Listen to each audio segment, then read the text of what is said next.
सफला एकादशी व्रत कथा का महत्व। प्रस्तावना।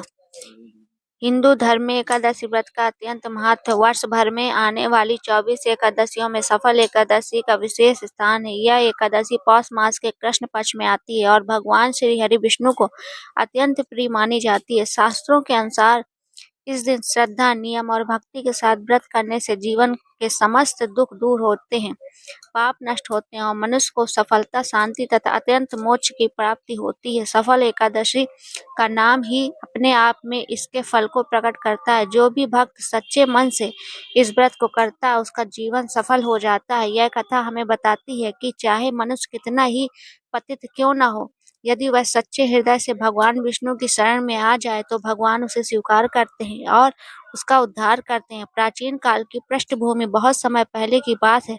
अयोध्या के निकट चंपावती नामक एक सुंदर नगरी थी। इस नगरी में महिष्मत नाम का एक राजा राज करता था। राजा महिष्मत धर्मात्मा, न्यायप्रिय और प्रजा का हित चाहने वाला था। उसके राज्य में सुख शांति थी। कोई भूखा नहीं सोता था और कोई अन्याय भी से पीड़ित नहीं रहता था। राजा भगवान विष्णु का परम भक्त था और नियमित रूप से व्रत, दान तथा पूजा पाठ करता था। राजा महिष्मत के 4 पुत्र थे। 3 पुत्र गुणवान, आज्ञाकारी और धर्मप्रिय थे, परंतु चौथा पुत्र लुब्बक अत्यंत दुराचारी और पतित स्वभाव का था। वह जुआ खेलता, चोरी करता, व्यासनाओं में लिप्त रहता और साधु संतों का अपमान करता। उसे न तो अपने माता पिता की परवाह थी और न ही समाज की मर्यादा की। लुब्बक का पतन। राजा महिष्मत ने लुब्बक को कई बार समझाया। उन्होंने प्रेम से, कठोरता से, हर प्रकार से उसे सुधारने का प्रयास किया, किंतु लुब्बक पर किसी बात का कोई प्रभाव नहीं पड़ा। वह दिन प्रतिदिन और अधिक दुष्ट होता चला गया। अत्यंत उसकी हरकतों से तंग आकर राजा ने उसे राज्य से निकाल दिया। राजा ने भारी मन से कहा, जिस पुत्र में धर्म का लेश भी न हो वह राजकुमार कहलाने योग्य नहीं है। जब तक तुम अपने कर्मों का प्रायश्चित नहीं करोगे तब तक इस राज्य में तुम्हारा कोई स्थान नहीं है। लुब्बक राज्य से निकाल दिया गया। उसके पास न धन था, न मित्र, न ही कोई सहारा। वह जंगलों में भटकने लगा। प्रारंभ में उसने चोरी डकैती कर जीवन यापन किया, परंतु धीरे धीरे उसकी हालत बदतर होती गई। जंगल में रहने वाले भी उससे डरते थे और कोई उसे भोजन तक नहीं देता था। भूख, पीड़ा और पश्चाताप। एक दिन ऐसा आया जब लुब्बक को कई दिनों तक भोजन नहीं मिला। भूख से व्याकुल होकर वह जंगल में इधर उधर भटकने लगा। ठंड का मौसम था, पौष मास चल रहा था। शरीर कमजोर हो चुका था, आंखों में पश्चाताप के आंसू थे। उसी जंगल में उसे एक विशाल पीपल का वृक्ष दिखाई दिया। ठंड से बचने और थोड़ी देर आराम करने के लिए वह उस वृक्ष के नीचे बैठ गया। उसी दिन पौष कृष्ण के पक्ष की एकादशी थी।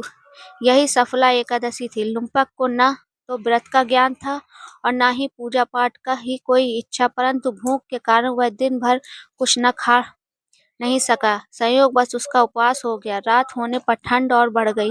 पीपल के पेड़ के नीचे बैठे बैठे उसे नींद नहीं आ रही थी। वह पूरी रात जागता रहा। कभी अपने बीते जीवन को याद करता, कभी अपने माता पिता को और कभी अपने गलत कर्मों पर पछताता। उसके मुख से अनायास ही भगवान विष्णु का नाम निकल पड़ा, हे नारायण, यदि आप सच में दयालु हैं तो इस पापी को क्षमा कर दीजिए। यही जागरण और उपवास सफल एकादशी व्रत का अनजाने में पालन था। भगवान विष्णु की कृपा। अगली सुबह द्वादशी का सूर्योदय हुआ। लुब्बक अत्यंत दुर्बल हो चुका था। जैसे ही वह उठने का प्रयास करने लगा उसे दिव्य प्रकाश का अनुभव हुआ। उसके सामने भगवान श्री हरि विष्णु प्रकट हुए, शंख, चक्र, गदा और पद्म धारण किए हुए। भगवान अत्यंत तेजस्वी स्वरूप में खड़े थे। लुब्बक भय और आश्चर्य से कांपने लगा। वह भूमि पर गिर पड़ा और बोला, प्रभु, मैं महापापी हूँ। आपने मुझे जैसे अधर्मी को क्यों दर्शन दिए? भगवान विष्णु ने करुणामयी दृष्टि से उसकी ओर देखा और कहा, बस लुब्बक, तुमने अनजाने में सफला एकादशी का व्रत किया है। इस दिन उपवास, जागरण और पश्चाताप करने से मनुष्य के बड़े से बड़े पाप भी नष्ट हो जाते हैं। भगवान ने आगे कहा कि सफल एकादशी का व्रत केवल विधि विधान से ही नहीं बल्कि सच्चे पश्चाताप और विनम्रता से भी फल देता है। जीवन में परिवर्तन। भगवान विष्णु के वचनों से लुब्बक का हृदय परिवर्तन हो गया।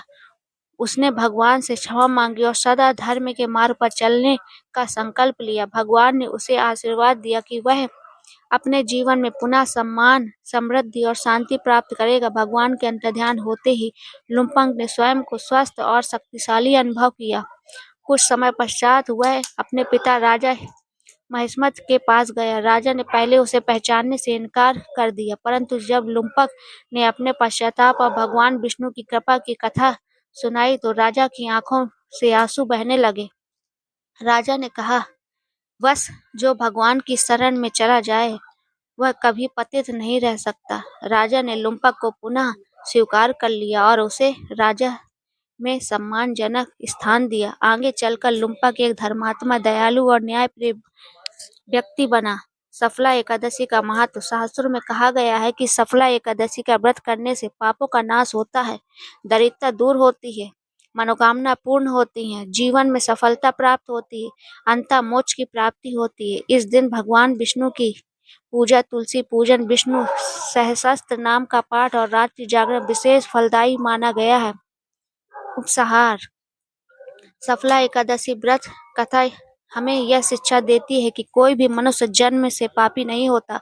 परिस्थितियां और गलत संगति उसे अधर्म की ओर ले जाती है। यदि मनुष्य सच्चे मन से अपने कर्मों का पश्चाताप करे और भगवान की शरण में जाए तो उसका जीवन भी सफल हो सकता है। जो भक्त श्रद्धा और नियम के साथ सफला एकादशी का व्रत करता है उसके जीवन में भगवान विष्णु की विशेष कृपा सदैव बनी रहती है। यही इस पावन कथा का सार और संदेश है। अगर आपको यह कथा पसंद आई हो तो प्लीज लाइक, सब्सक्राइब करना ना भूलें। धन्यवाद।